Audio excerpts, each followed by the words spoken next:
the rainbows hit your body, and your body turns into snails. Alrighty, welcome everyone. I'm Teeaboo, and I am here for JoJo's Stone Ocean, right in the middle of heavy weather on episode 31. Mr. Araki, I have a complaint. I spent this morning listening to the Heavy Weather album by Weather Report, and after listening to the whole album, I'm pretty sure that in this jazz rock fusion album that has only one song with any kind of lyrics in it, and even then it's just sort of chanting, there have been no references at all to either snails or rainbows. None. So, my complaint is this, Mr. Araki. You're just making shit up. You're just making shit up just for fun. And I'm here for it, and I'm having a blast with it. Weather Report's new powers have been reawakened, and they take the form of the Devil's Rainbows. Rainbow laser beams that shoot all over the place and turn people into snails. Not only do they turn the flesh that they cross into snails directly, like, bleh, and it turns into a bunch of marbles that are actually snails, but they then morph human beings into snail-like snail creatures that snail around and can't think very good. What the fuck, Araki? Where does that shit come from? Where does that shit come from? And I make the joke about the Heavy Weather album, but where the fuck does that shit come from? Because it's not referenced in the album at all. Hell, the album cover, gorgeous though it is, super interesting, has no rainbows in it that I can see. None. So, like, what,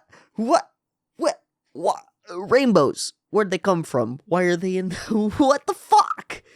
How is turning into snails a natural extension of the clearly explicated power that is Weather Report's ability to control the weather, and also snails?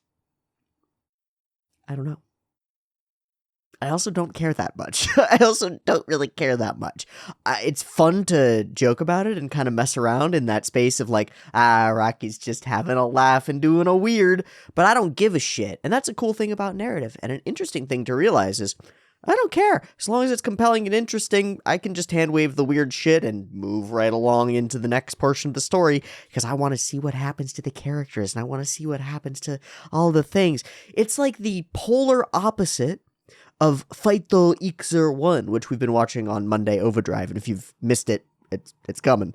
And it's been great, but Ixer, I'm there for like the individual scenes, and I don't really care about the overall flow of the story so much, because it's a little weird. I'm there for the cool sequences and scenes as is. Whereas, and so if the sequences suck, I'm not going to like Ixer, and if the narrative sucks, I'm not going to care.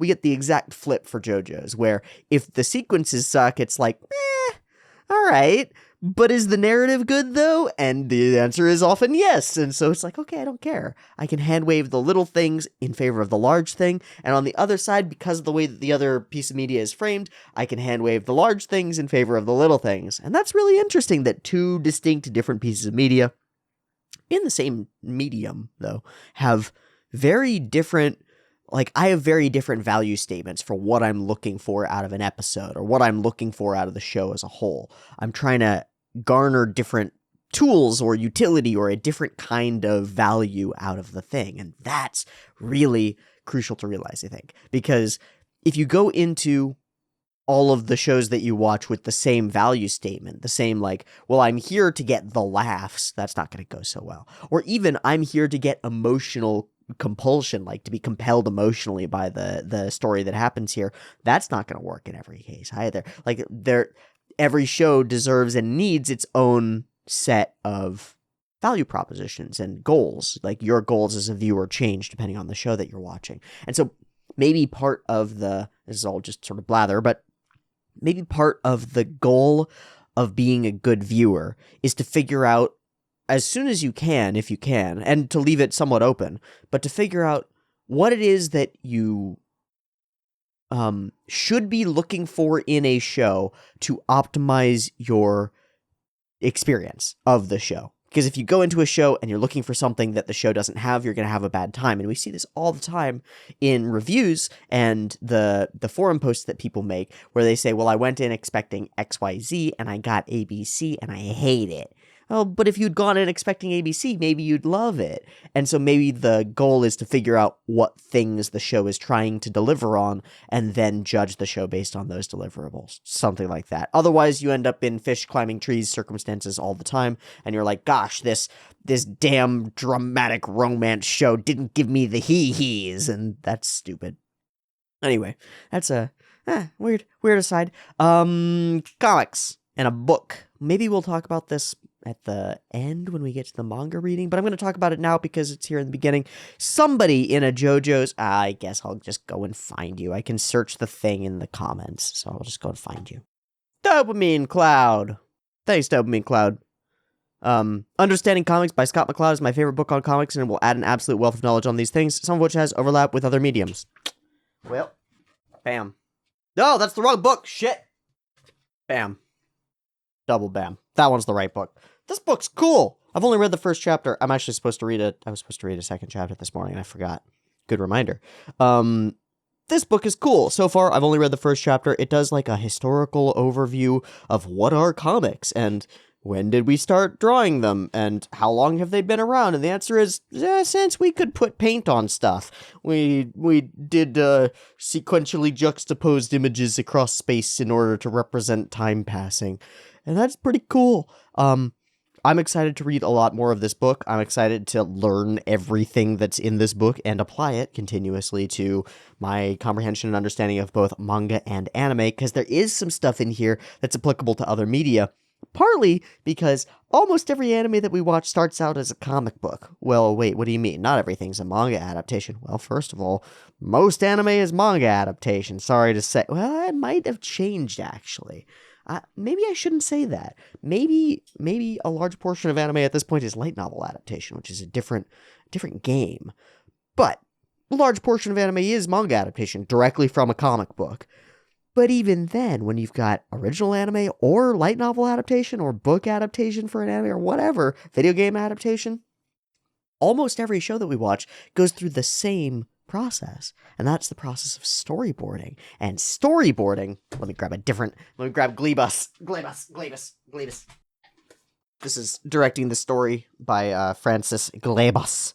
This is a cool book as well. This one's about storyboards. And guess what storyboards are? Oh, that's a fucking comic.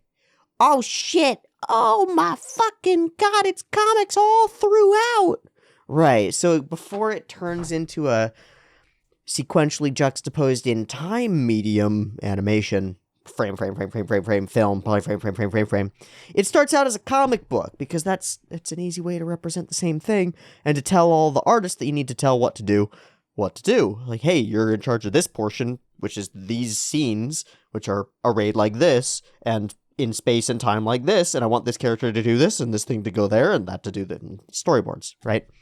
So, even if you're not particularly interested in comics, you kind of have to be interested in comics a little bit.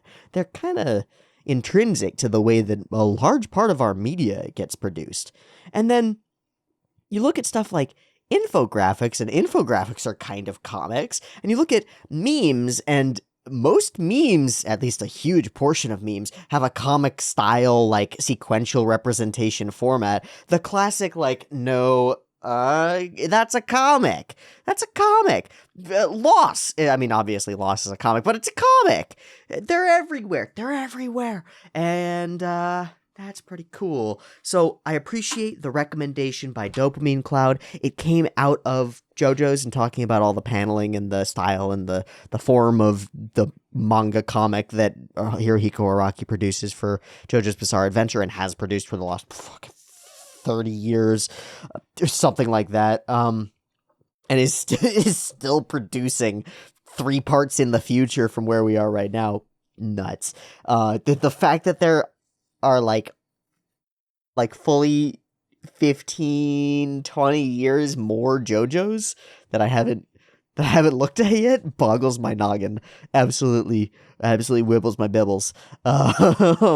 But to be talking about that and to be interested in it, and then to have somebody in the audience say, hey, there's this cool thing that will expand upon the things about this that you're interested in. You might want to check it out. And I checked it out, and it turns out that the person in my audience actually has my best interests at heart and is trying to help me by showing me a cool thing. Ah, that's nice. It's nice. So, I don't know how much that will come to bear in today's particular discussion, but I wanted to bring it up and throw out my gratitude to Dopamine Cloud for shouting out this book by Scott McCloud, because it's pretty good. It's pretty good. Pretty good, pretty useful. Doesn't do anything to help me understand what's going on with Weather Report, and does very little to help me guess at what might happen with the strange intertwining strands of fate. Strings. Jolene, strings.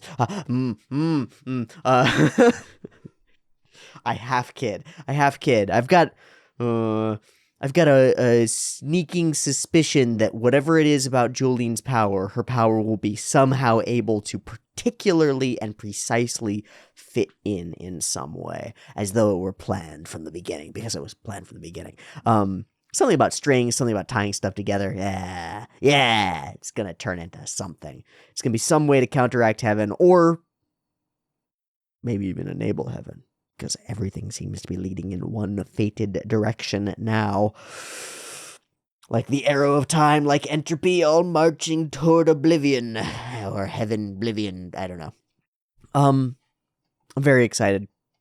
I don't know what the hell is going to go down. This is JoJo's. There's no predicting Araki. People have turned into snails. Everybody's in danger. How much of the world has turned into snails? I don't really know. We haven't had like news broadcasts that have told us like, people in Japan are also turning into snails. Is the weather phenomenon different in different places? Are some people turning into slugs? Are some people turning into like sea cucumbers? Other weird, creepy, slimy things? I don't know. Did Hirohiko Araki read Uzumaki before this chapter came out? That is a question that we might actually be able to answer with science. When did Junji Ito release Uzumaki? Junji Ito Uzumaki. Ooh, published in 98 to 99. When did Araki write part 6? Ooh, 2000 to 2003? 1 year after Uzumaki gets released? Ooh, the science lines up. My brain case theory is that Hirohiko Araki was listening to Heavy Weather and reading Uzumaki by Junji Ito and saw a bunch of spirally snail weird shit and was like, that's creepy. I could do something like that, and stole it like a good artist. That's my headcanon now, and you cannot dissuade me from it. That's all I got to say here at the beginning. Let's watch some JoJo's, eh? Yeah, let's watch some JoJo's. I've got episode 31 up and ready to go. It's 0 seconds, 2 versions, picture-in-picture in the description. Timer on YouTube, PiP Tower to count you down. Support the channel on Patreon, PiP Tower to count you down. Let's go.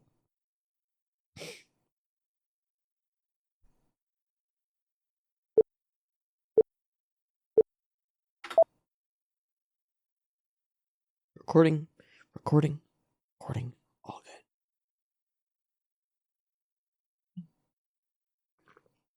I wonder if we'll get there were a bunch of things that we had to skip over in the manga. Yep, backstory stuff.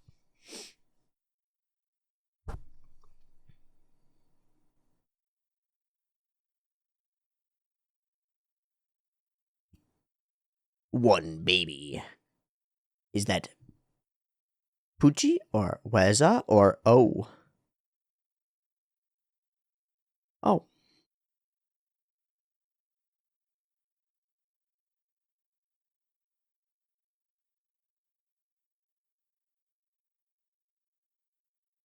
And he died.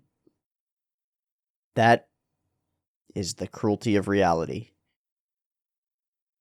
Okay.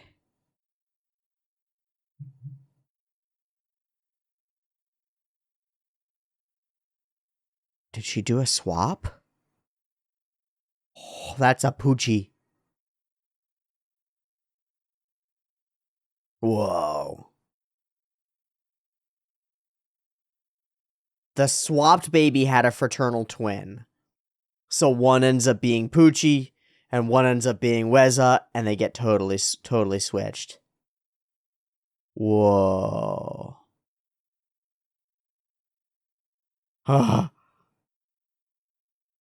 Weird. Hey, Poochaduchi.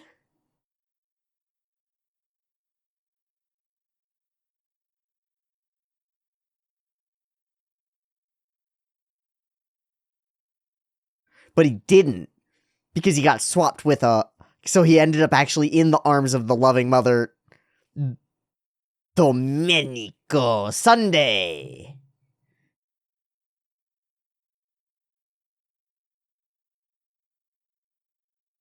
Whoa, and that action leads into his faith? And he's got survivor's guilt? Oh my god. Yeah, why, God? If you're all-powerful and benevolent, why there be pain?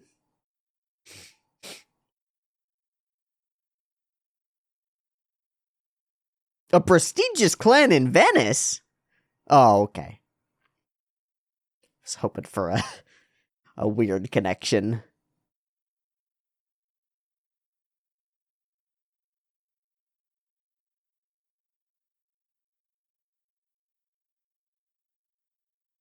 Dio. Oh, what? What the fuck? What? Oh, hey!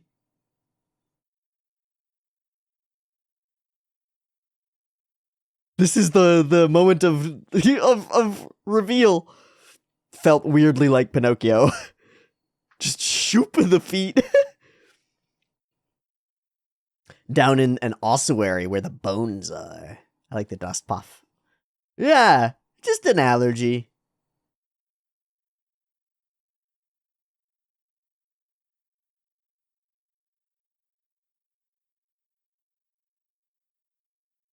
Ah, sounds right. Sounds totally reasonable.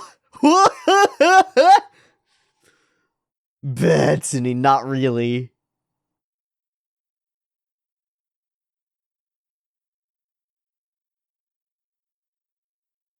Hey, what's up with your shoes?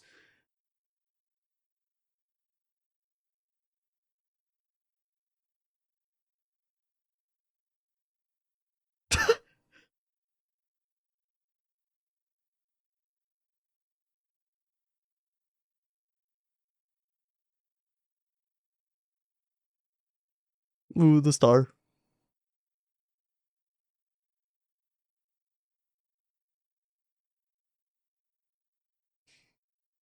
Yeah, but they might tell a truth like that. That's a kinky top you got there, Dio. Oh, a miracle.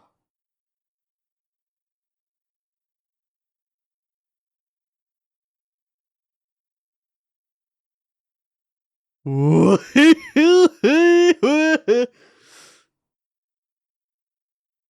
do you feel about fundamental physics, my guy? Oh, he's got the stand arrow and it's turning.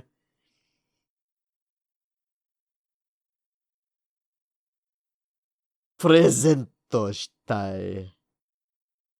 Okay, we didn't know that Pucci had an arrow. Finally, that's back. Okay. Just a totally normal, cool dude who hangs out in ossuaries. That's the impression I have of you, Dio. Wish upon this arrow. No. Just, here's my phone number. Call me if you're ever horny. What? He just, man, what? Okay. Alright, so Pucci, you gotta immediately go pray about this, right? This is not allowed by the church. A miracle.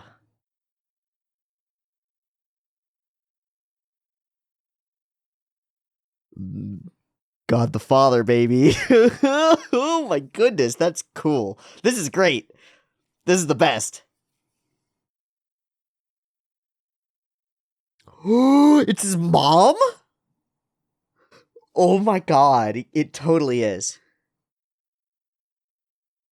No, it's the mom. It's Weather's mom.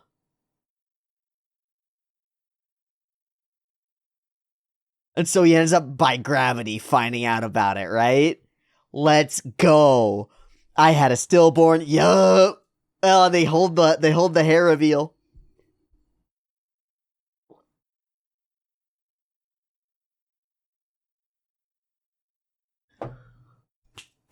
Let's go. Twins.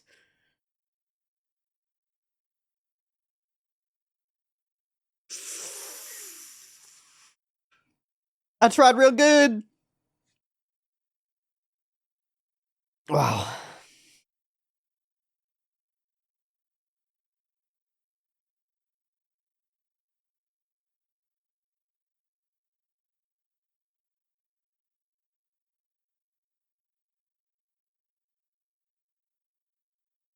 Damn.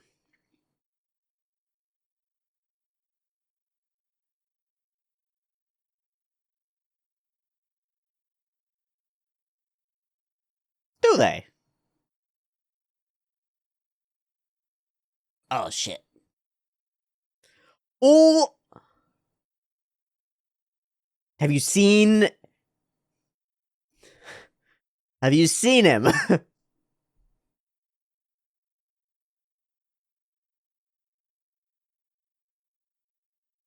Oh. Oh. Snatcha! Let's go, Weather! Oh! With the power of a can of soda? Oh, and a second can of soda! And also you broke the window to the place you're working. Yeah! She's cute. Young Weather! Full mullet! Let's go, dude. What? No, it isn't. No, it isn't. That's not his name. You made that shit up. Hi. You saved me.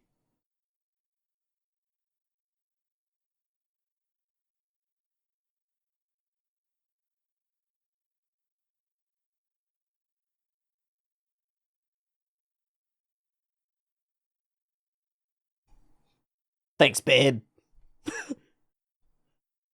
Where's Sue? Okay. Oh, it's so blushy. I can't wait to see how Araki actually drew those. It's always so hard to make, like, cuteness translate. Hmm.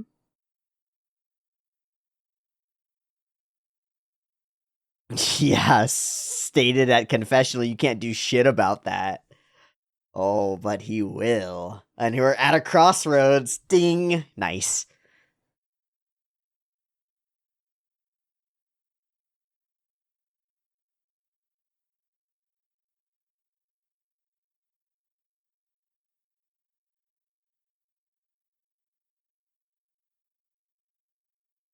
Yo, it'll change everything, man. Wait. Oh shit, she's the daughter! No!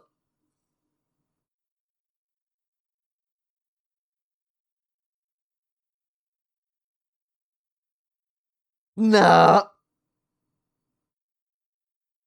I'm in love. I'm in love with the weather. Ugh. Nunny.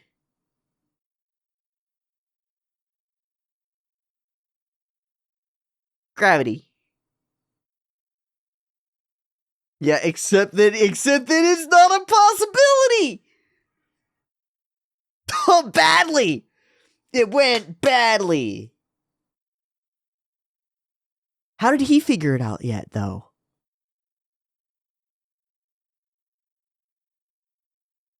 Oh, cool. Narrator's letting us have it. Right, it's compounded. It's all complicated. Fucking amazing. Dude.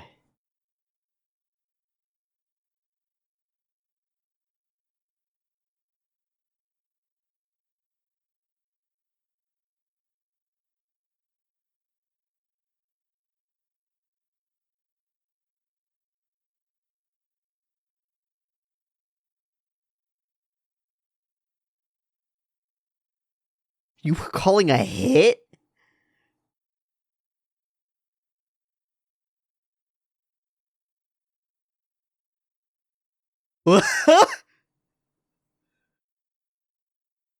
That's not gonna fucking work. No, dude.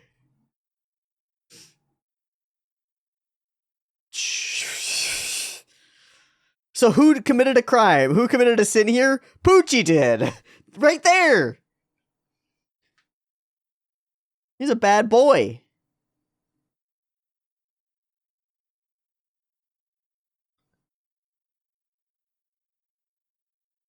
Allowed by law a century ago? Slavery?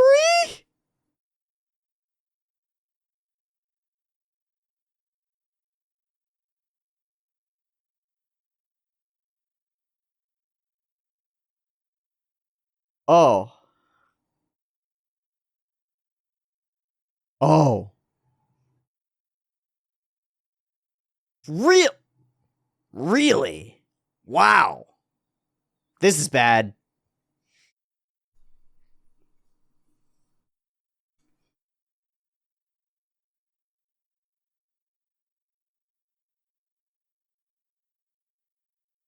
Seems like you're gonna hurt her.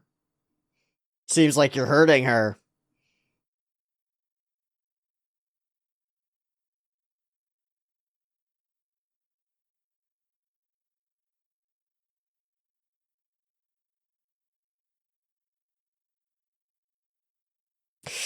Well, shit.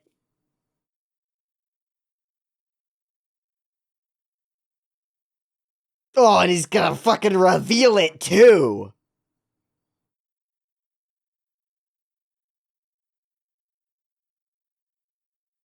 He's gonna awaken naturally to his stand, man. Let's go. This is bad.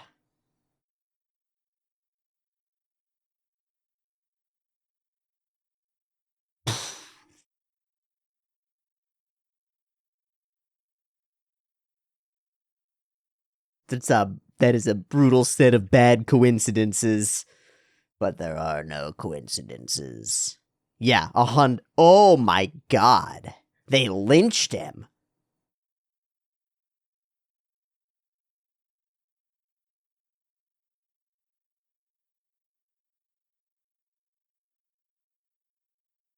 Oh no, is she gonna Juliet this?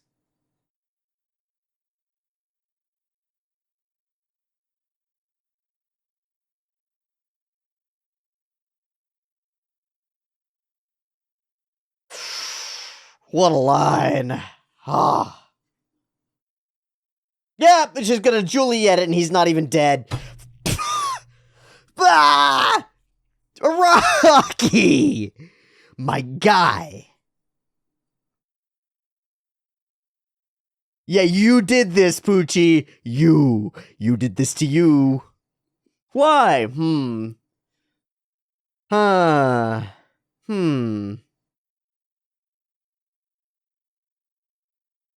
And in this depth of despair, he's gonna reach out to Dio. Reach out to the one god that truly answers his prayers. Woo! Woohoo!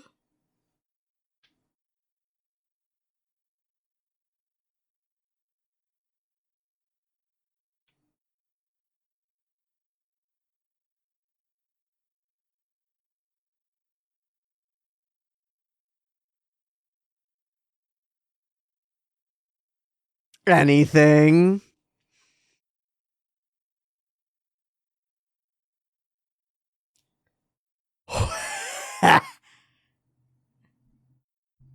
Remember me in the back burner, baby.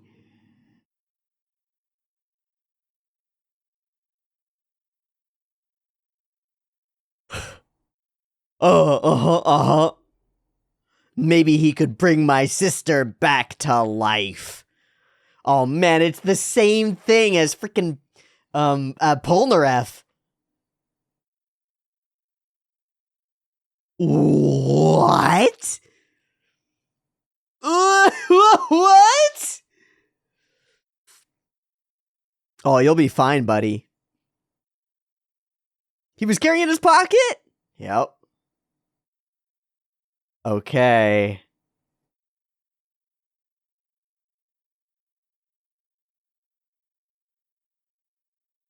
And thus the result of...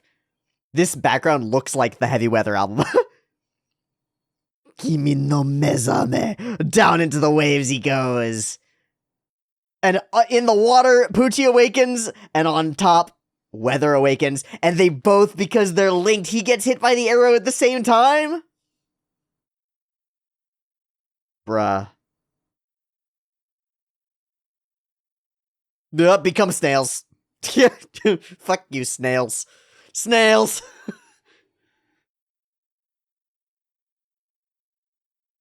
Why do snails come out of people that are near me? Weather is truly asking the important questions.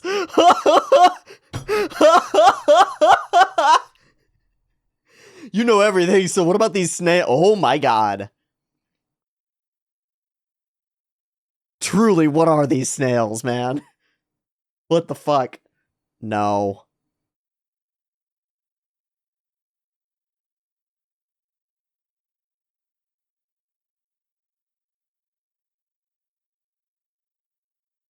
Just like Jotaro. Fuck, they both have the same I hate myself survivor's guilt rage thing bullshit. Amazing. Yeah. Right? Totally. Fully comprehensible. Go back up and hang himself again. Oh, okay, there you go. Yeah, I can't do it. The wind will prevent it. Shit. Spits you back out. Damn. Fucking rough. Absolutely the roughest.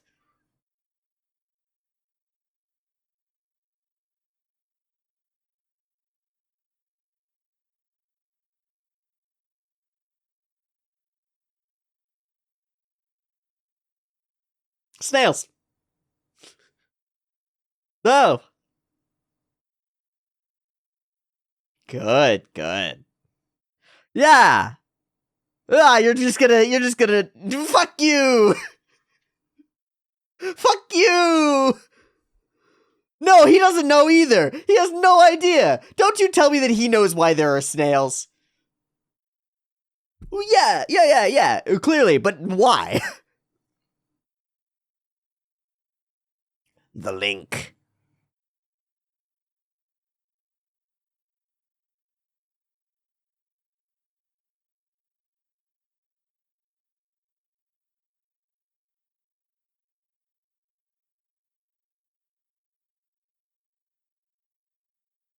Yeah, damn right you will. Gonna go find Dio.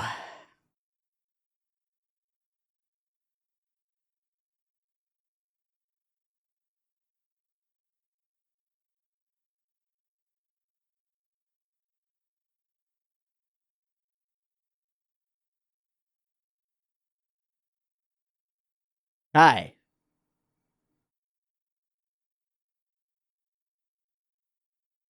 Fuck. I'm a broken boy. And so he's gonna extract his stand from him. And his memory. Nutty.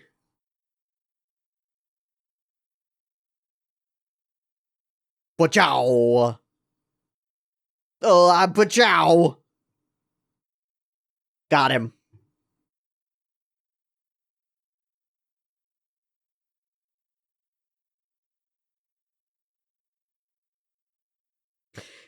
And yet, soft-hearted in some ways, Pucci doesn't actually kill him, right? It's crueler, but it's also less cruel. Interesting. We wipe across the screen. Is that Fiend? Not quite. We drop him in the prison. Amazing. Who am I?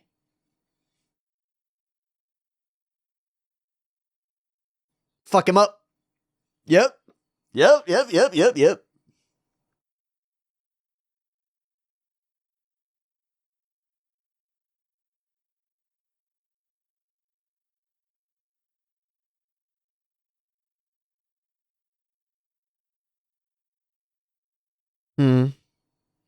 Thursday.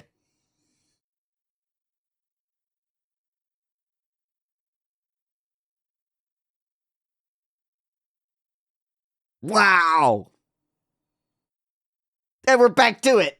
Here we are, bugs, snails, strings, Emporio.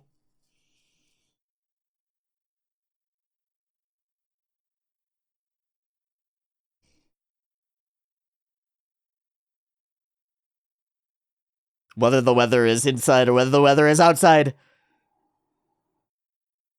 Oh, we're just gonna go as we're being chopped down on. Let's go. Ooh, wow. I thought it might be a couple minutes of backstory stuff. It's the whole episode, and it's the most brutal, terrible, terrible dark romance. Wonderful, Araki. Just amazing. Just amazing. A Romeo and Juliet rehash with frickin' Dio hanging around and like some Princess Tutu vibes. That's nuts. That was nuts. And like, oh my god, crazy family dynamics and just it's truly star-crossed lovers. They're brother and sister in the first place, right? Right. That's Weather's sister. Oh my god. And it all coincidences, and we can chalk it all up to the gravity of fate and destiny and bullshit. Fuck that. That's great.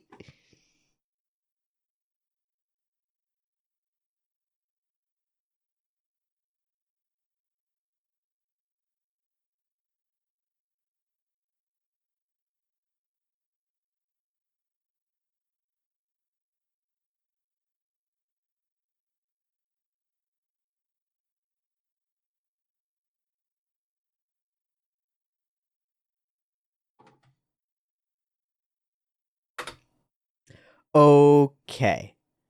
I sincerely enjoyed this episode. I think the storytelling is spectacular. It's really fun. And not at all what I expected out of the episode at all. No OP, of course.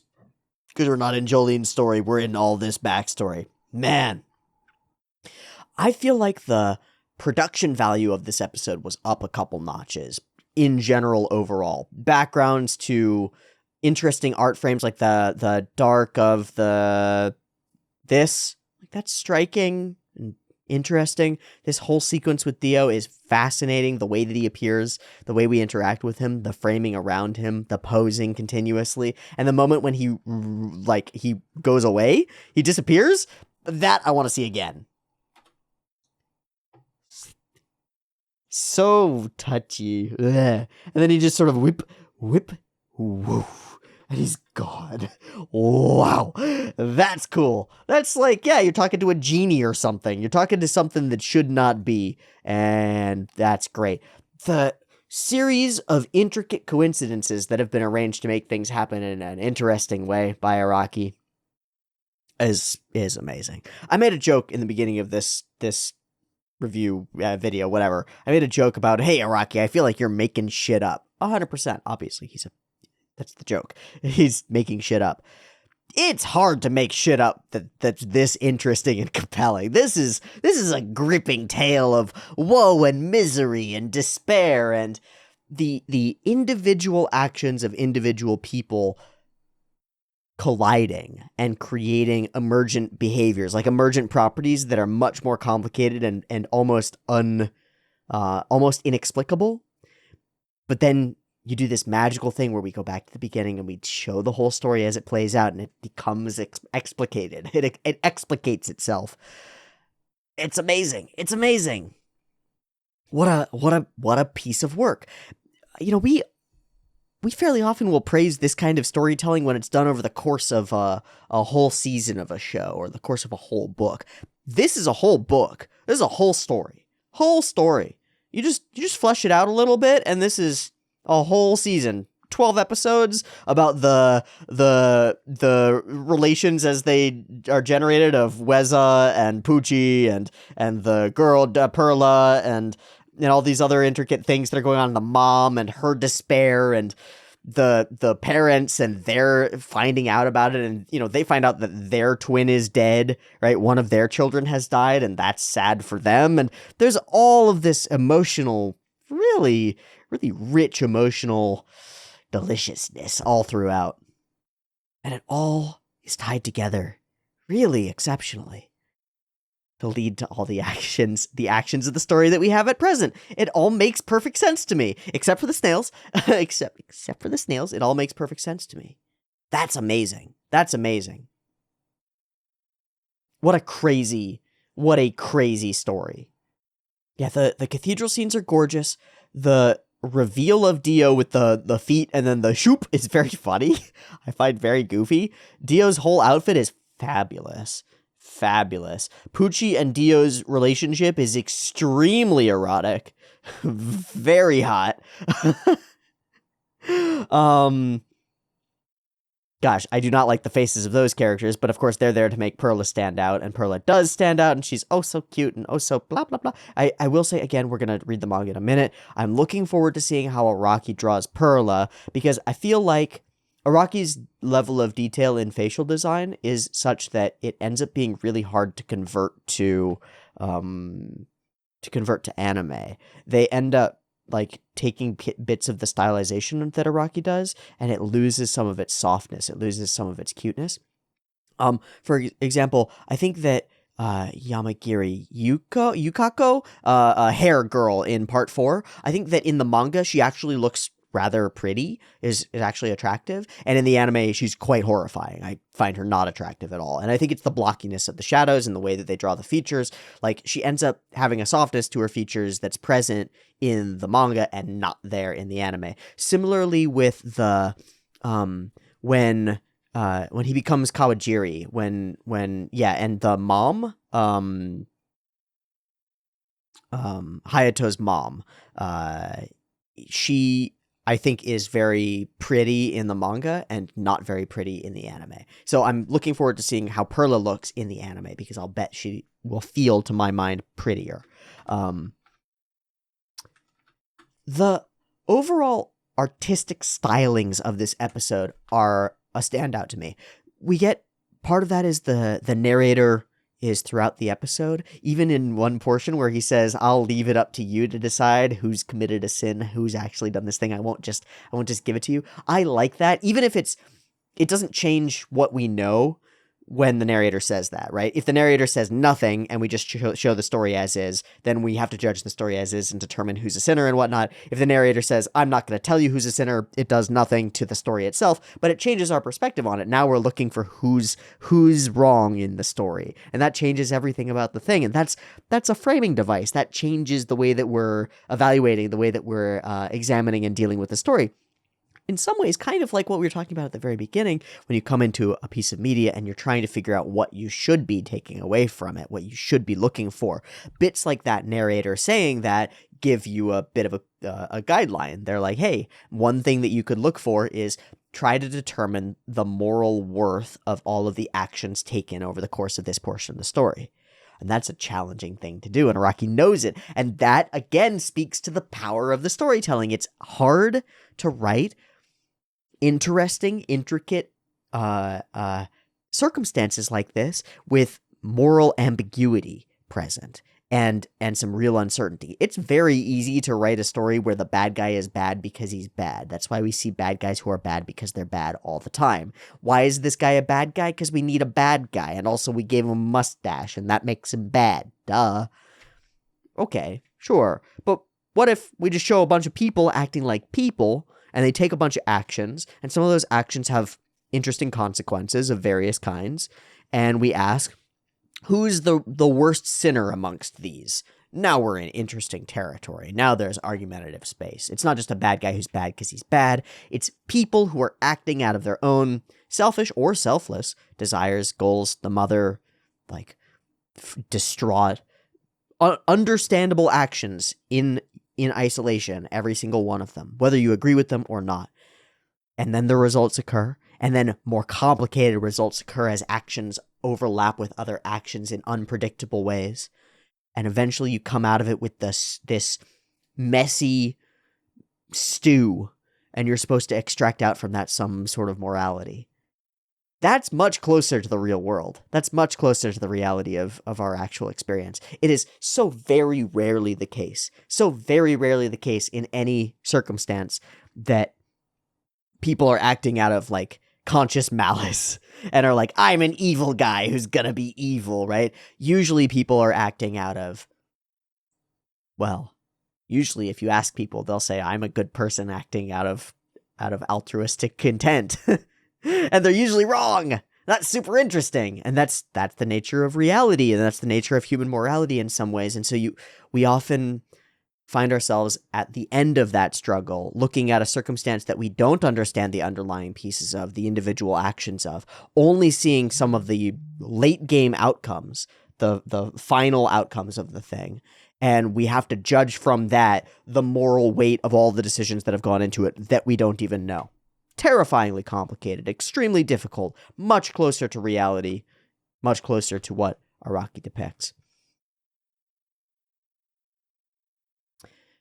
So we come to a shadowy crosser, and this is sort of what I tangented out because I was talking about the narration and stuff, but there's a lot of symbolic imagery in this episode, from the cathedrals and the actual religious imagery to something as simple as this, a crossroads of shadows created by two branches.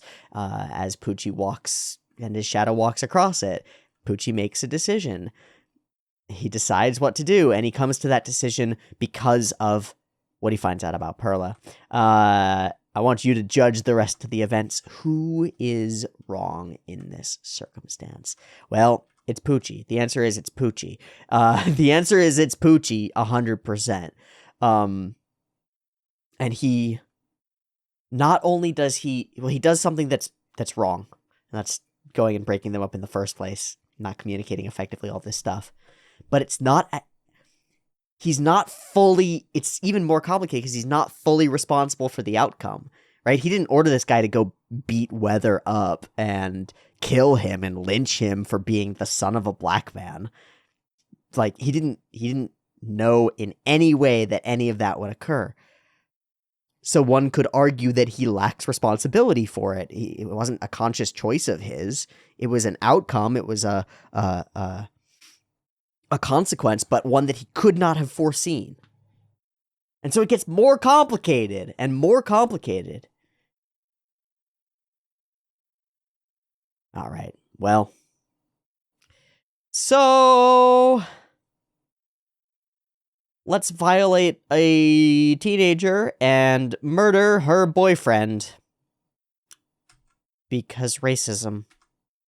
This is cruel and brutal and dark.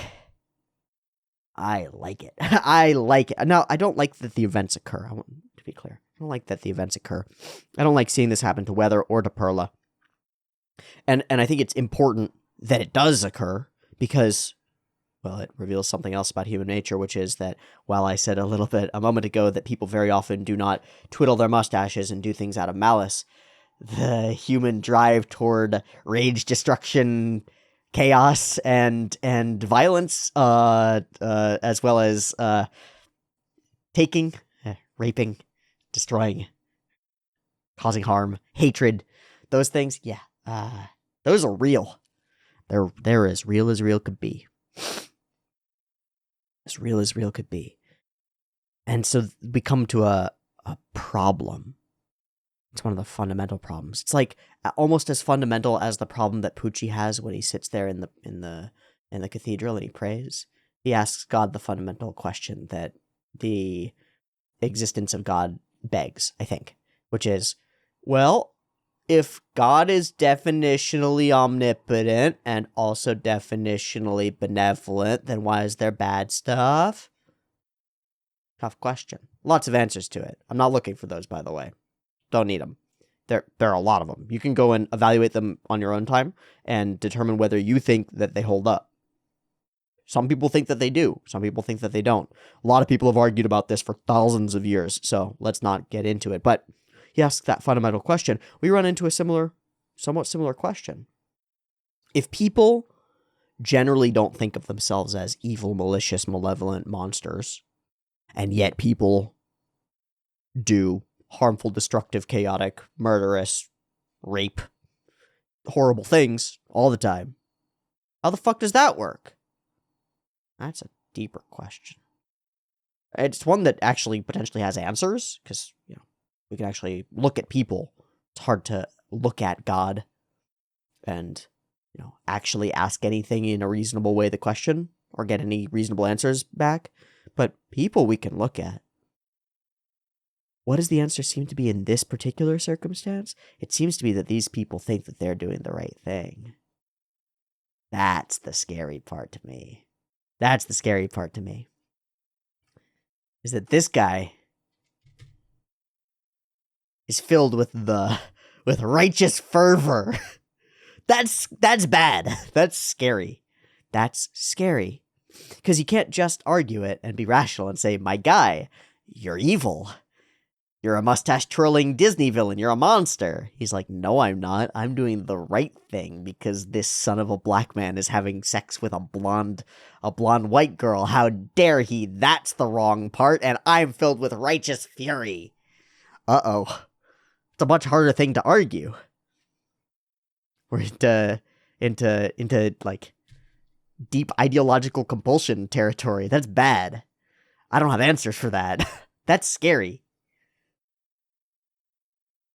The answer is 40 years of different education for this human being, right? That's the answer. That doesn't fix it when he's currently a racist monster murderer person thing.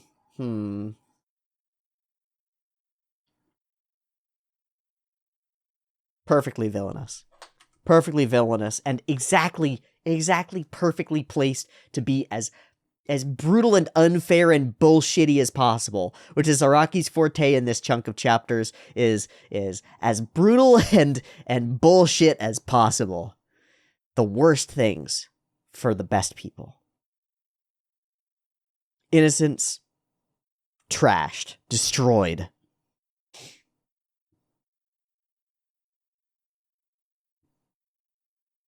So that should get your righteous fervor going a little bit, right? And then you should question it, because where did it lead in the story? And where is it leading Weather now? Because Weather is filled with that same kind of righteous fury.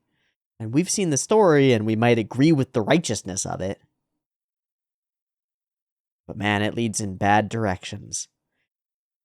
Filled with a soft breeze until this moment. All of the weather, they're not puns, but the weather references are gorgeous. And the line that she says, "In my heart, there will never be another drop of rain," as she holds his hand to her face. Oh! Got me. And she Juliet's it, he wakes, and Pucci scrambles through the water, absolutely distraught. And in that moment, temptation calls out once more. Hi. Remember me? Just ask. And bam! Out of his pocket? So I want to see this again, because her head starts to split open before he's been arrow-standed. I guess maybe he's reaching out for her memories in that point. Regardless, he gets pushed to the brink. That pops out, shock on his face, and an arrow through the side of the... I guess straight through the center of the sternum. Straight through the chest. Shot through the heart!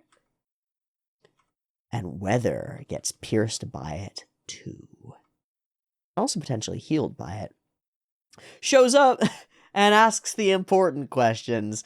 Why the fuck are there snails everywhere? Hey, Mr. Detective, Investigator, Murderer, Lynchman, Bad Guy person, why are there snails? It's one of life's great mysteries, isn't it? Why are there snails? Is it some part of some cosmic coincidence, or is there really a snail god watching over us and stuff? Red vs. Blue, episode 1. All right. Well, why are there snails? And he discovers that he cannot die, which evokes Jotaro to me. Enraged, distraught, and in despair, he tries to kill himself over and over, and it eventually leads to a head-to-head with Enrico Pucci. They one-strike samurai battle slash at each other, and Pucci removes the memories from Weather's head, sparing his life. Is that more or less cruel? I don't know.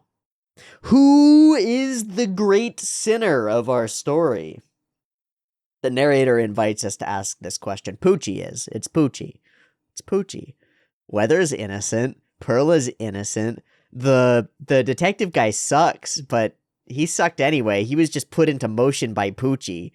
Pucci was the bad person in this story, and the self-justifying one, too. I have to do it. I have no choice. It's to save my sister. That outweighs the morality of the decision that oh no, I caused a rape and double murder, death, suicide, bad time.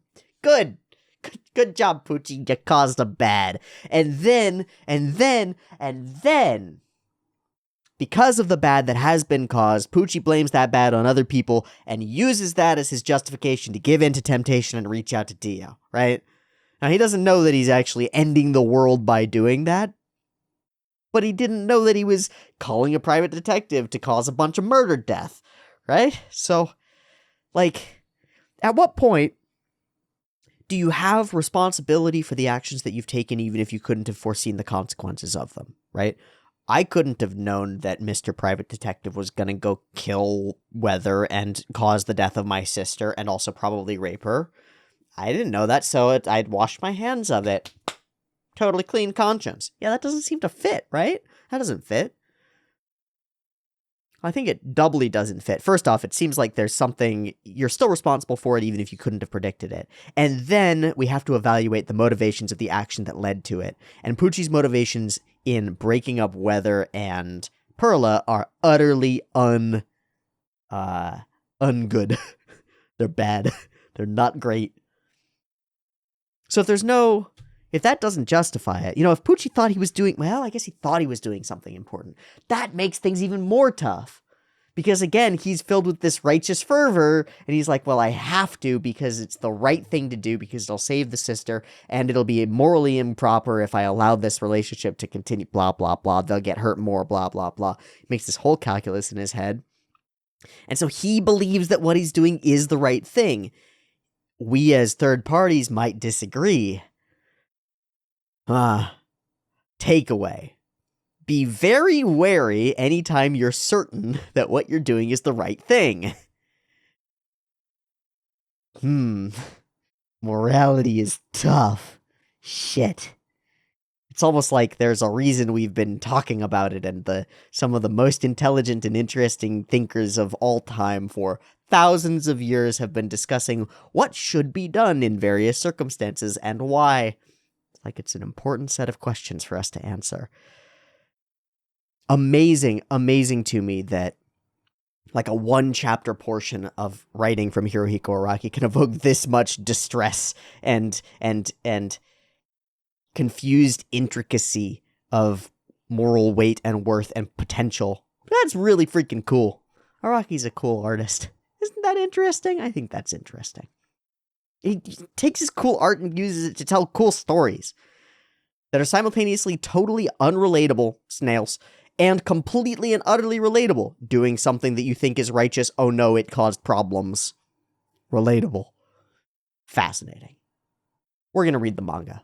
All right, here we go. So I'm going to do it with this format this time. I think it'll go just fine. Bam. Hot. Bam. This happened in America's deep south on a humid night. In a small clinic in a small town, the first cry of a newborn child rang through the night. I really like that intro panel. I just want to throw that out there. I really like that intro panel. What an interesting setup.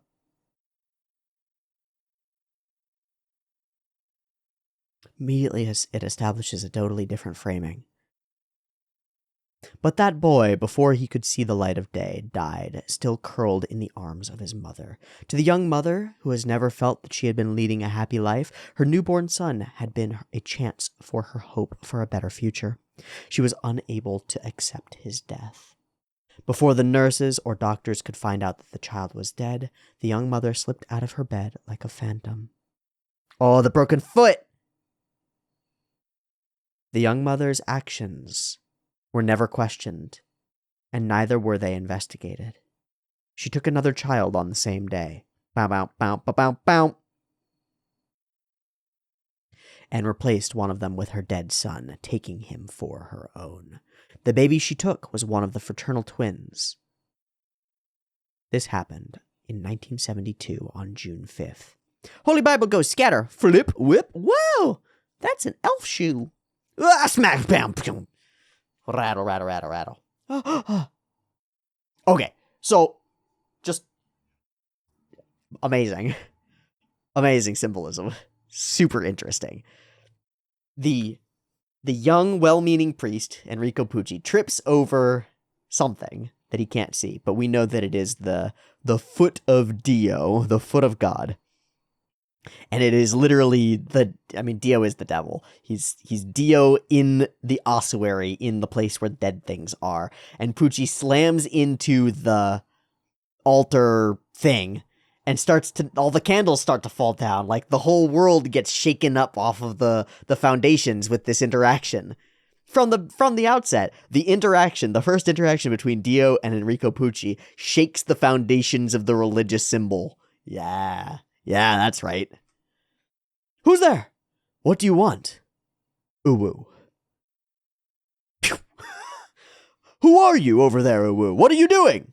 Hey! Is this your book? It's a famous biography about a clergyman who commits adultery and runs off to become an artist. Do all churchgoers read books like this? Who are you? How did you get in here? This channel is closed to the public except for Sundays. I'm allergic to sunlight.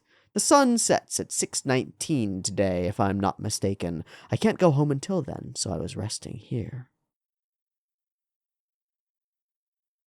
I see. Is there anything I can do for... Hey! What do you mean you're allergic to sunlight? Is that some kind of evil disease that makes you evil? He seems to be fine with being in churches, though. That's an interesting element. A lot of vampire lore, they don't like crosses and stuff. Dio's fine with it. Doesn't mind one bit. You can't drive out the evil with symbols. It doesn't work. Only the sun.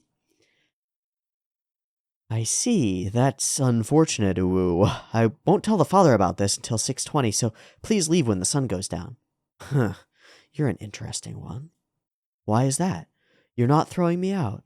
I might be some thief that's trying to steal the art pieces here, or maybe even worse. Or are you just saying that I can stay, but planning to rat me out anyway? Is that what you want me to do? But I don't think a real thief would lie that they're allergic to sunlight. Even the devil wouldn't say something like that. Even the devil might! Fucking might! It must be true, and that's why you're here. I'm not going to tell anyone.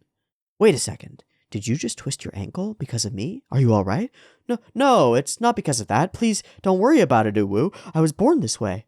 They told me that I was born with twisted toes on my left foot, but it really doesn't hinder my ability to walk. Eyes. Do you believe in gravity? It's the same conversation as the dude with the Ungalo with the knife to his throat. He's just like, hey, do you believe in fundamental physics? How about the strong and weak force? That there might be a reason why you tripped over me, of all people. Huh? I don't understand what you're talking about. Ting! Thank you for believing me when I said that I'm allergic to sunlight. I want to give this stone arrow to you as a gift. If you don't need it, that's fine. But are not all meetings a form of gravity? I don't know what you garnered from meeting me, but I've been traveling around the world in search of encounters. You a Pokemon trainer, motherfucker? Yeah, actually, yes, Dio is a Pokemon trainer. And he's sowing his wild oats. Lots of encounters, wink, wink. If you ever feel like seeing me again, relay those feelings to this arrow. I don't care how many years might have passed since now. Do you understand? Just keep this in mind. I'll leave when the sun sets. Ah, so that's how they did that. That's cool. I like the anime version. It's very, this is still very cool, but I like the anime version. My foot, my toes, they're straight. But I'm gay. Huh? What did that man do to me? What has he done? And the power of Dio, turning toes straight and boys gay. Fucking hell. What is he? Wait! Who are you, Uwu? What are you, Uwu? Father Pucci, at age 15. His great-grandmother on his father's side was an Italian immigrant. He is descended from a family that was prestigious and influential in Venice. In the 18th century, one of the family members even became a pope. So when Enrico Pucci declared that he wanted to go to seminary when he was 15, no one protested. Pucci's family was very wealthy, and he enjoyed a loving relationship with his parents and little sister, who was 2 years younger than him. He was never in want of anything. He was a very well-liked child. The reason he decided to go to seminary was perhaps due to the story that his parents told him about what happened when he was born. Mom, whose grave is this, Uwu? His birthday is the same as mine, and it's also the day that he died, Uwu. Enrico, you actually had a brother. He was your twin, but he died soon after he was born. Pray to him. We named him Domenico. His brother, who was born with him but died on the same day. Why did fate choose him and not his brother? Why do humans experience happiness and despair? What is the meaning of real happiness? Perhaps Enrico Pucci wanted to pursue the answer and the truth about these questions. What followed occurred in 1988, when Pucci was helping to clean the church as usual. Father, please listen to my plea. I beg you, I have a confession. I don't know why I'm Irish. Oh, please wait a moment. I'll call that father over, Uwu. I'm struck down with a disease. I'm so scared. There's probably no cure for me. To someone who is confessing, it might not matter who the listener is. They probably just want someone to tell their painful secrets to. They just need someone to talk to. But what I want to talk about isn't my disease. It's about me family. 16 years ago, on June 5th, I swapped my dead newborn with someone else's child. They were twin babies. I exchanged them while the people in the hospital weren't looking. I feel terrible when I think about his real parents, but I didn't want to believe it. I kept on trying to deny that my real child was lost to me, but I raised that child to the best of my ability. I was happy. He grew up to become a fine young man. But if I'm dying now, should I tell him that really he has a brother? But then if I tell him, that would mean I lose my son. I can't tell him. That's why I'm in so much pain. Do you know who his real parents are, Uwu? A couple named Pucci. They live in a large mansion in the town next to mine.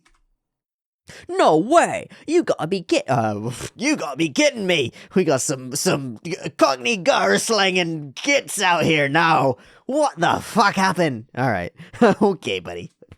Gotta shake the accent out. No way! You gotta be kidding me! What do you see in that juice delivery boy anyway? I'm gonna faint. Look at those long legs. They look like they go on forever. And that tan skin, so hot. Ugh. Just stop. Just stop it already. He's probably poor anyway. Probably doesn't even go to high school. That's why he's working. I mean, have you seen Weather? He's like 6'4" and jacked. With like chiseled features and a marshmallow on his head. What woman wouldn't dream of a snaily boy? The snailiest boy. Oh my god. She's blushing. Hey, Perla, wasn't that your bag? That guy just took it. I don't know what accent these characters are switching between. Perla, that was your bag. Someone catch him. Thief. Nani? Hurrah! Insane. The classic reaction to seeing a thief. Throw a can of soda at a window. Smash. Huh? Whoa. Smash! Ha ha! He did it! Wow! He's so cute! His hair is made of marshmallows! And his forearms are so jacked! Look at that shit! Shit! I broke the store's window! I'm gonna get fired for this delivery job! My school doesn't let its students work!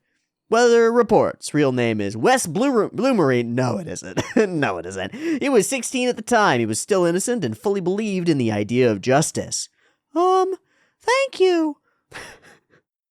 That's my Perla voice. Thank you. That was my bag.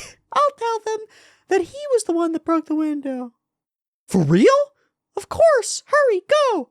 Oh, I'm Wes. People call me Weather.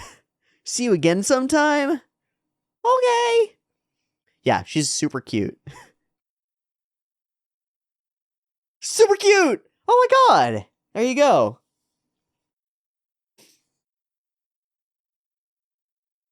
Yeah, the shading, the dark eyeliner or eyelashes portion doesn't come across in the anime styling. Neither does the softness of the line art around her jaw and cheek. It ends up being kind of blocky in the anime style. And, though this isn't a surprise, Araki's eyes, as he draws them, are always vibrant marbles. Brilliant, brilliant and beautiful. They don't quite look like real eyes. You can actually see, I mean, this is useful, one of the useful times to have blue eyes. Depends on where the lighting is in the room. Dots for light, pupil, blue around, but one thing is missing. The soft white glow on the top and bottom of the iris, those don't really exist in the real eye, but they do exist in Perla's eyes, and they give her a very humanizing softness. I think she's lovely. And in all the small frames too. She doesn't look this lovely to me in the anime. It's interesting. It had been 2 months since the confession, and Enrico Pucci was in mental turmoil. Mental turmoil! Emotional damage. Enrico wasn't a priest yet, but he still had to protect the privacy of confessions regardless. He had to keep this a secret, otherwise he would be a failure as a man of God, and so he will keep it a secret and become a different type of failure. Nice. The same birthday, the same hospital, and the lady had confessed to swapping babies. That was his brother. Even if he had told the woman to confess to his parents, would she have done so willingly? She was going to die soon. That woman was planning to take her secret with her to the grave. Well, you could have tried. And besides, would Wes and Enrico's parents be able to live as a true family anyway if they found out about the truth? What should he do? He had to find out more about his brother. What kind of person was he? What does he like to eat? Had he been living happily until now? Escargot! But the problem about his brother would come to an end before he even found out the truth. Tadaima! What are you doing just sitting there? Did something happen at school? Whoosh. Flip. Such a hair flip. Welcome home, Enrico. Okay, please don't tell Mom and Dad my grades dropped. I'm going to get them back up eventually, but what should I do? I have a boyfriend. It's been 2 weeks since we've gotten to know each other, and I really like him, like our hearts are connected. Let's start with the conclusion. Enrico Pucci never told his sister, Perla Pucci, that Wes was her brother. He kept his secret, and it would be kept forever. It is up to the readers to judge the outcome of this story. Whose fault is what happens in the end? Was it the woman who switched the baby's fault? Pucci's parents? Father Pucci? His sister who fell in love? Weather, who knew nothing? After researching Weather and finding out who it was that his sister had fallen in love with, the course of action that the stunned Enrico Pucci decided to take, there was only one option for him. I have to avoid hurting my sister at all costs. Hey, aren't you that kid from that nice family who goes to seminary? You sure you want to be doing this? If everything goes well, I'll give you double this amount, Uwu. There are 2 things that I want you to do. 1, don't ask any questions, and 2, make these 2 break up. That is all. If he made a couple of gang members threaten Wes, Wes would break up with his sister. That's it. He didn't have to tell her anything. All she would experience is a failed relationship. It wouldn't be a decisive blow to her heart. But what Enrico Pucci failed to realize was the true nature of this private detective agency, the man's tendency to pry, the prejudice that still lay in his heart.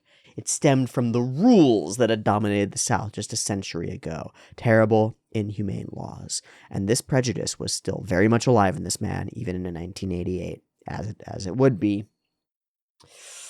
The very day that Pucci's request was to be carried out, Perla gave Weather a good-night kiss.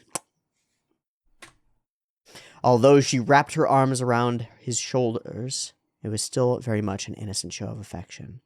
God damn! After doing some research on that Weather kid, his mother, back in 1972, married a black man in the city. So he looks white, but he's the son of a black man.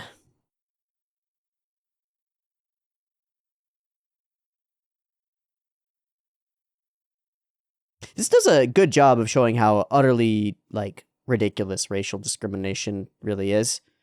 Because it's not even true. It's not even true. It's, like, literally not even true.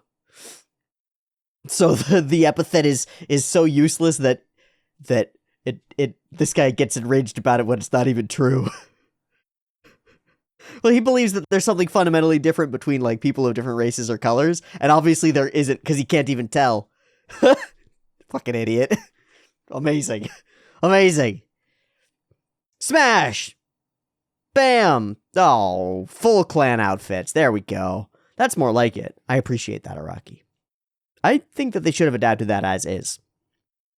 The clan very much still exists. Like, I guess not in the way that it did before, but it still exists. It's worth showing the real thing, man. I think it's actually worth it. I prefer this to just a generic gang. It's much more on the note, much more, and I don't mean in a bad way, like much more specific and direct. It's like, hey, there's racism in America. And sometimes the racists dress like ghosts and kill people. And it seems funny, but it's not. The private detective quickly called his friends, and they showed up with their white gowns. Perla! Wazza! Who are you people? You're drunk! We're not gonna punish you. We're gonna be doing that to him. It's easier to punish people when you're drunk, see? That's the only way to do it. Hey, kiss me too, baby. Kiss this nice upstanding sheriff, huh? You think you're such a proper little miss, huh? You whore! You're white, so it doesn't matter to me who you fool around with, but for him to kiss you can't be allowed, you know? Wow, that's twisted. That's twisted. This is what your brother requested. And the house where that son of a bitch and his mother lives in, we've already set fire to it. Ah! Who was the one truly being punished here? All anyone did until now was love. Let me just relay the facts. Love brought about the worst case scenario. Weather was hung from a tree overlooking the cliff, and Perla was just left there. Until then, her heart had been innocent. Until then, a warm breeze had been blowing through her heart. It was her first love, like the warm rays of the first day of spring. Once she took Weather down from the tree, my heart will no longer feel anything, not even the rain. She spoke those words and threw herself from the cliff into the lake below, not knowing that her beloved Weza still had a faint pulse. Her hair looks beautiful here.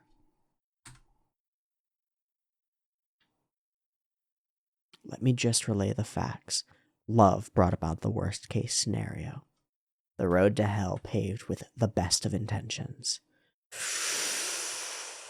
All of that lives behind Weather's eyes, or it does now that his memories are back. It didn't before. He heard voices coming from the mountains. Were they carried over by the wind, or was he just hearing things? But it was a voice that he wanted to hear, a voice that he was hoping to hear. Whew, whew, whew. Why? Why? Why did things turn out this way? When we were infants, why did that woman take my younger brother and not me? Why wasn't it me? Why did I listen to that woman's confession at church? Why did I want to become a priest? Why did two people meet? If they didn't meet, none of this would have happened. Stop. I tell you to stop. Don't cross yourself in front of my sister. We get this deep rejection of religion out of Father Pucci. Oh! Don't take Perla's life away. It wasn't Perla's fault. All she did was fall in love. I'll do anything to get her back. To get her life back. I should be the one who's damned. He says it a second time. It should be me. It's again this guilt complex and this self-flagellating, self-destructive. Awesome. It's amazing. Do you believe in gravity? That there's a reason why we met? Huh? If you wish, you can come see me. It's him. That was his voice. I want to see him.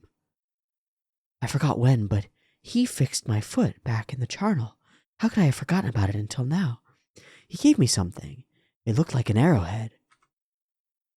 Bam, smash, bam, slap, slip, crunch, shink. Ugh. What? The arrow that I had been keeping in my pocket.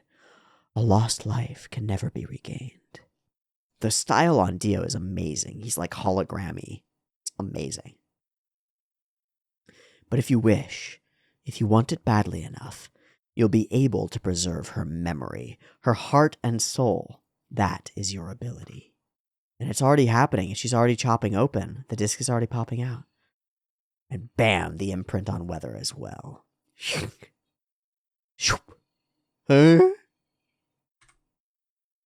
Hey, who the hell is it? That dumbass who requested me to look up some adultery case or something. You call that stalking? I know you're there, hiding behind that door. If you don't want to get shot, show me that ugly mug of yours. Oh, what the fuck? Snails? Hey, if you know anything, tell me. You're big on information, right? Why the hell are snails falling from the sky all of a sudden? Where are they coming from?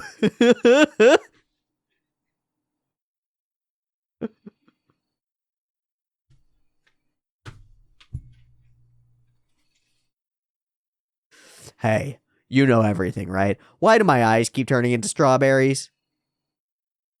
Keeps happening. Explain it. Explain it. Explain it to me. It's just out of context, he's so ridiculous. Hey, Mr. Private Detective, you know things. Why are there snails everywhere? I don't know. Who the fuck are you? Is it true that Perla's brother was the one who hired you? It can't be. You bastard. I hung you on that tree over the cliff. Kablam. What the hell are these snails? What are these What's the deal with airplane snails? Click, click, click. What? Shit, I can't die. There's water coming out from the cylinder, only when I try to fire it. Why am I still alive? Weather was filled with rage, angry at everyone in his life, angry by the fact that he was still alive, and angry at himself who let Perla die. Yep. Weather had regained consciousness. Was it because Perla lifted him down from the tree? Yeah, probably. After Weather realized what had happened to Perla, he jumped off the cliff in an attempt to follow her. But because of a sudden strong wind, he was blown to the side of the cliff and survived with only a broken shoulder. He tried to drown himself in the lake, but strong waves would only push him back onto the shore. Why wouldn't fate just let him die? His rage was a rage that came from despair. His hatred started to extend to not only the people of the town, but humanity in general. On the 4th day after those events, snails started to rain from the sky. Why snails? Where did they come from? Nobody knows. Great. Sometimes they would come out of cell phones. Sometimes they would come out of unopened beer cans in the refrigerator. Even out of an unsuspecting sheriff's eye socket. Grr! Yeah! Grr! It's exactly the sound that I would make if snails came out of my eyes. The only one who understood what was going on was Enrico Pucci after he woke up in the hospital. Bullshit! He doesn't know nothing. He doesn't know anything. He doesn't know why snails are happening. It's weather. My brother isn't dead. Yeah, that doesn't explain it, my guy. Since we're twins, the awakening of my power must have awakened his. See, that tracks. Makes perfect logical sense. The snails part doesn't make sense. No one knew where they were coming from, but these snails were a part of Weather's unconscious power. Just like how I wished for the preservation of memories. This is what Weather unconsciously wished for. Is it? He wished for snails? When he was getting strangled? If these snails start to crawl up my arm, I'll have to go kill my brother. I'll do anything now, even if that means I have to kill. After I'm through with Weather, I'll go see him. His name is Dio. Why do people beat? I'm sure he knows the answer to that question. I need to know. The answer to that question must be the driving force of this Warudo, and must be the ultimate truth. Doo-doof. Doo-doof. Hello, brother. I'm just going to expand this so I can see it real big. Are you happy? Your sister, Perla, died because of your fucking request, and my rage isn't satisfied. I'll have to take care of you right here, right now. No, I'll tell you this. I'm your older brother. Weather, I'm going to have to banish you, along with your memories. You're in my way, and a man without his memories might as well be a dead man. There's no way that someone can have two abilities. Weather Report's ability should exclusively be control of the weather. But this, it's not like the poisonous frogs that he managed to rain down. What the hell is going on? And this brings us back to where we were. Right?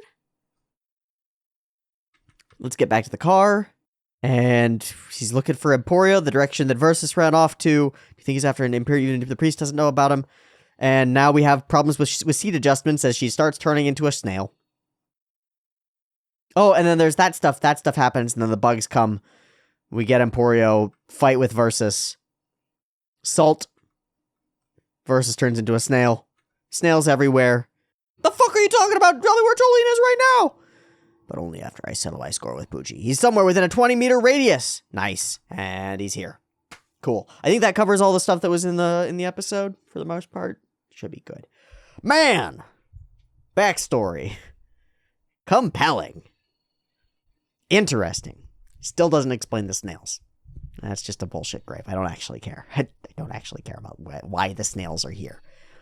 I care about this fascinating set of interactions between people. The emergence of weird moral circumstances out of complicated starting positions. Even simple starting positions, right? Switched at birth circumstance leads into like 12 other interesting circumstances. That's amazing. That's amazing. That's brilliant storytelling. The art is great. The style is great. The feel of it and the flow of it is great. But it's the intrigue and the storytelling that's got me right now, man. I'm ecstatic. I want to see the conclusion of Weather's story. I want to see whether he fights Pucci, whether he's able to. What's going to go down here? Maybe how will we resolve this? Maybe he'll sacrifice himself in a really interesting and valuable way, and that'll let him drift off as a ghost with a smile on his face. Or maybe he'll succeed. I don't know. Maybe somehow his existence and his powers will play into Pucci's plans. I don't freaking know, but I'm excited to find out because, well, I made a joking complaint about it at the beginning. Araki, I think you're making shit up. I fucking love the shit that Araki makes up. I fucking love it. And I hope you do too. And I hope you enjoyed this video where we talked about it excitedly for like an hour and a half. Thanks for watching. See you next week for more JoJo's. Much appreciation. Much love. Support the channel on Patreon. See you next week. Peace.